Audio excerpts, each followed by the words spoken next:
Okay, I'm going to show you how to access an existing IB portfolio through Google Sites.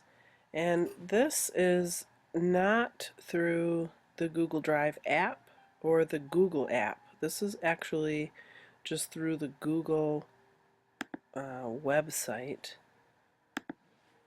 And there's a reason why I think it's easier to do it that way for students. It involves less pop-ups, less passwords for all of the Google apps, and only one sign-in. So once the student goes to the Google home page through Safari, they just sign in to their Google home page. I would have to sign in with a different account. They will probably not get that message.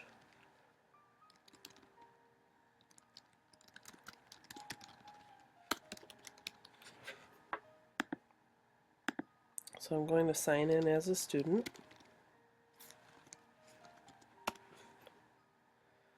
And there you can see that we are signed in as Alex. Okay, sorry about that. I had to go back because I forgot something important, which is when the students are on iPad, the screen may look just a little bit different in that up here there will be a black bar with some commands on it, and one of them says more, and you actually have to click on the word more, and then a menu comes up and you go down to the word sites. For some reason on the iPad, when we're doing it this way, this little array of boxes for the apps is not there, but students can find it if they find the word more in the black bar and click on the word more and then down to the word sites. So here on a PC, on a laptop, we would go to the app this way. This will look the same on an iPad. Alex has an IB portfolio right here, so we just click on that. And you can see that each of the unit headers is over here on the left. Each of those has a different description that's already put in there. These are not the pages where students will add work. Students will actually add their work under the grade level that they're in when they're adding the work.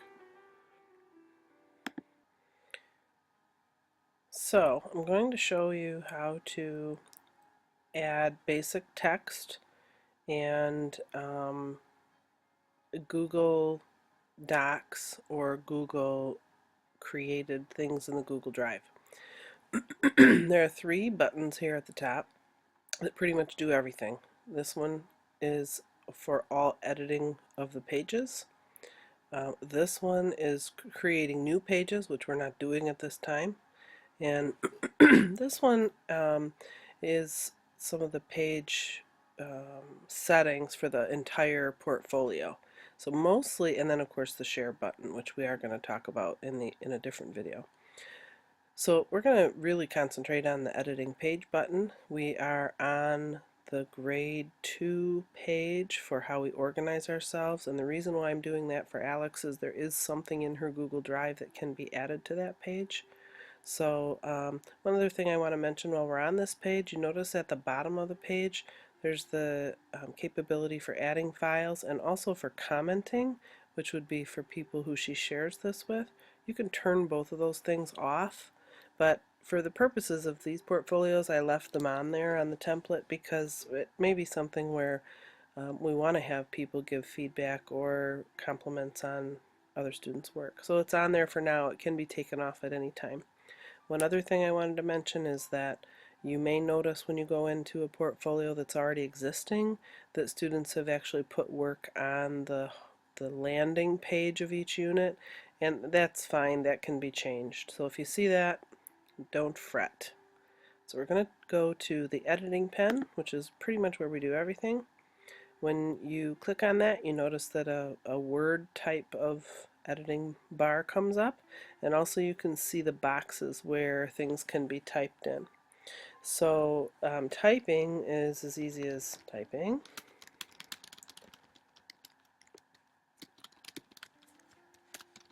Um,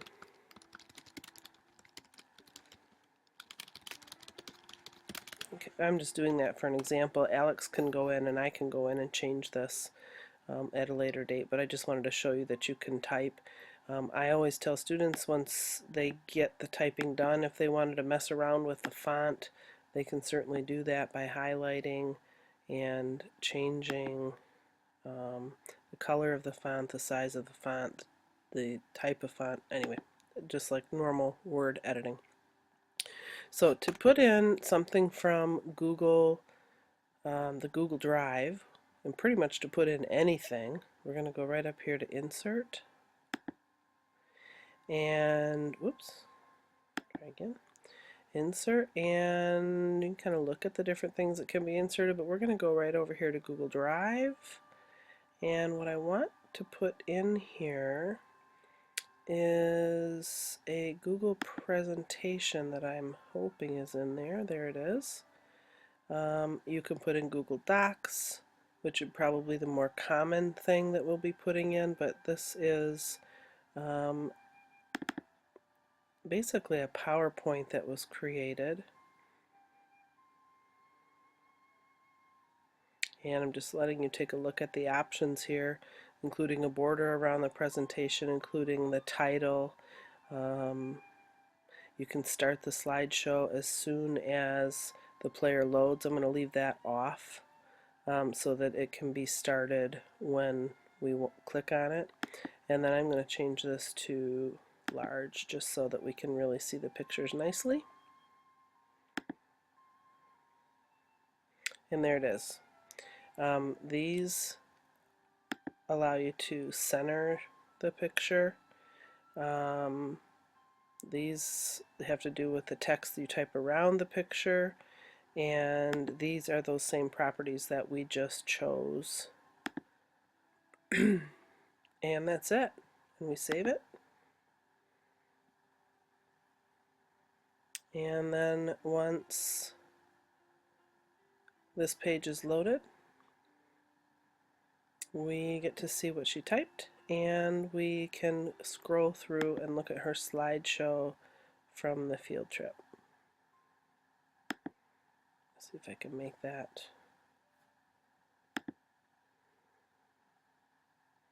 It looks like this has cut off some words, so I want to go back into the editing pen and go to the settings on this. Whoops. Go to the settings, which all I did was click on it, and I'm going to try saving it medium and see if that fixes the words being cut off. Save. There we go. So large was too big. So that is the basic information for how to add text and items from the Google Drive.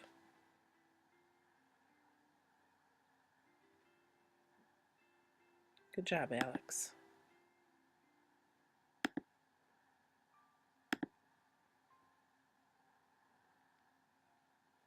And of course, as with every Google thing that we work on, it saves about every 5 seconds, so students don't have to resave once they've put everything in there.